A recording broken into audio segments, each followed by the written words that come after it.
Retired four-star General Joseph Votel joins me now. He also served as commander of U.S. Central Command.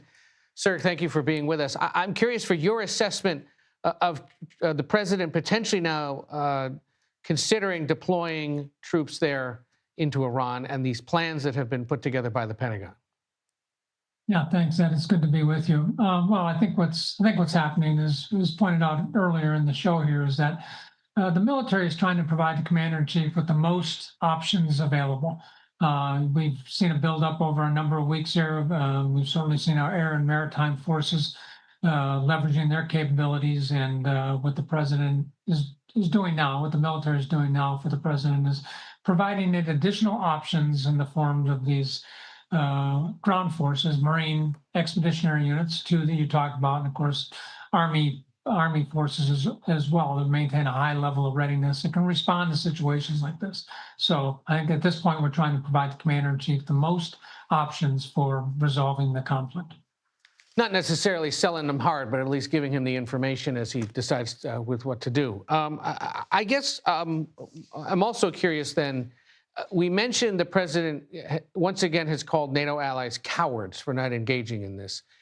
Is this a situation where NATO would even have a legitimate role to play, given that this was an offensive military operation, at least literally, or from a launch standpoint, and is nowhere near the North Atlantic, which is where that treaty organization obviously is rooted? Well, on the surface, it would seem the connection there would seem to be a little bit difficult to make between NATO and what's going on here. I don't know if the president is referring to European allies and European allies who also happen to be members of NATO or not. But nonetheless, it's hard to make that connection. That said, I won't comment too much on the president's remarks about NATO partners. My own experience, of course, working with NATO partners extensively in the Middle East and other places was always very favorable, and they brought great capabilities to our forces. And do they possess something individually, whether it's the Brits, the Germans, or someone else? Minesweepers, I suppose, is the one most urgent one. But is there something else they possess in terms of equipment or skill that would really lend itself well to this situation?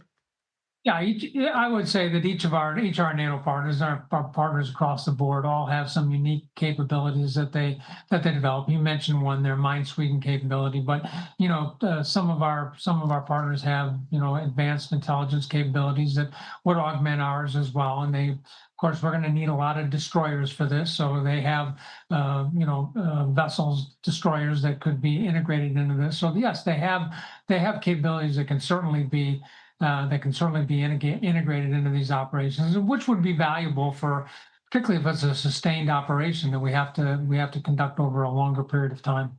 And quickly, how do you assess the president's remarks about Iran having Russian and Chinese military equipment?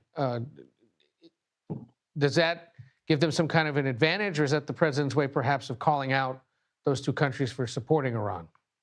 Well, there's no surprise there. I mean, it's very clear that there are closer military relationships between Iran and China and Russia, so we shouldn't be surprised by that. But I think the president is perhaps trying to call out those nations for their support to Iran, and maybe highlighting the performance of some of that equipment against as it now is being used against what is I think.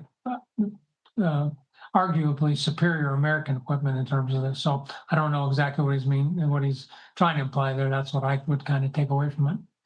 All righty. Retired General Joseph Votel, thank you so much for joining us from Hagerstown, Maryland tonight. We appreciate it. Thank you. Bye-bye.